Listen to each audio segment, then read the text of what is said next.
HMPV ভাইরাসের পর কলকাতা শহরে নতুন আতঙ্কের নাম গুলেনবেরি জিবিএস সিনড্রোম।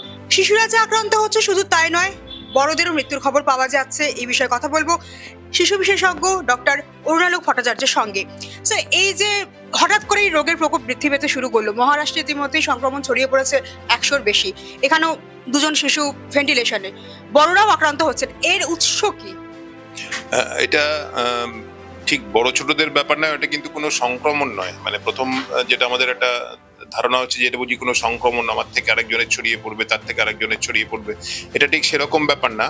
এটা খুব সম্ভবত কোনো একটা সংক্রমণের থেকে পরবর্তীতে গিয়ে এর যে নার্ভাস সিস্টেম বা নার্ভ, সেইটা মেইনলি অ্যাফেক্টেড হয়। প্রাথমিকভাবে একটা নার্ভের রোগ, প্রত্যেক বছরই কোনো কোনো সিজনে এটা একটু বেশি হয়। তার কারণ সেই যে সেই জীবাণুটা হয়তো সেই সিজনে বেশি সংক্রমণ ছড়ায়, তার দরুন হয়তো একটু আমাদের জিবিএস বা গুলেনবেরি সিনড্রোমের আধিক্য কোনো কোনো সিজনে কিন্তু বেশি হয়েছে। এটা এবারে বলে না, প্রত্যেক বছরই অল্প বিস্তর হয়ে থাকে।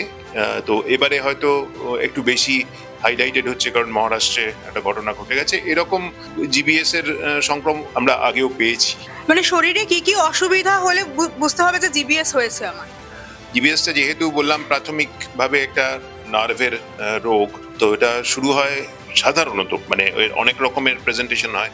তো সাধারণত পায়ে ব্যথা হয়, পরবর্তীতে পায়ে ব্যথার পরে একটু উইকনেসটা নিচের থেকে শুরু হয়, আস্তে আস্তে উপরের দিকে ওঠে। ভয়টা একটা কারণেই হয় যে যত উপরের দিকে ওঠে, শ্বাস নেওয়ার যে আমাদের মাসলস গুলো আছে সেইগুলো অ্যাফেক্টেড হয়ে গেলে তখন শ্বাস নিতে অসুবিধা হয়। আরো উপরে উঠে গেলে আমাদের যে ক্রেনিয়াল নার্ভস গুলো আছে সেইগুলোকে ধরলে তখন আমাদের খেতে অসুবিধে, শ্বাস নিতে অসুবিধে, পুরো ব্যাপারটা খুব জটিল হয়ে যায়। এই রোগে আক্রান্ত হওয়ার পর কিভাবে ট্রিটমেন্ট চলে, কি কি পথ্য খাওয়া উচিত বা কি কি অ্যাভয়েড করা উচিত?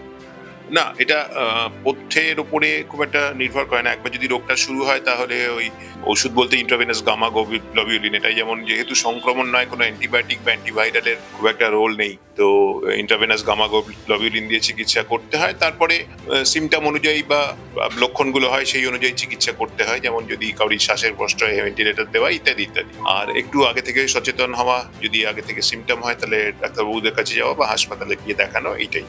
এটা কি বাড়িতে থেকে চিকিৎসা সম্ভব বা বাড়িতে মেনটেন করা সম্ভব?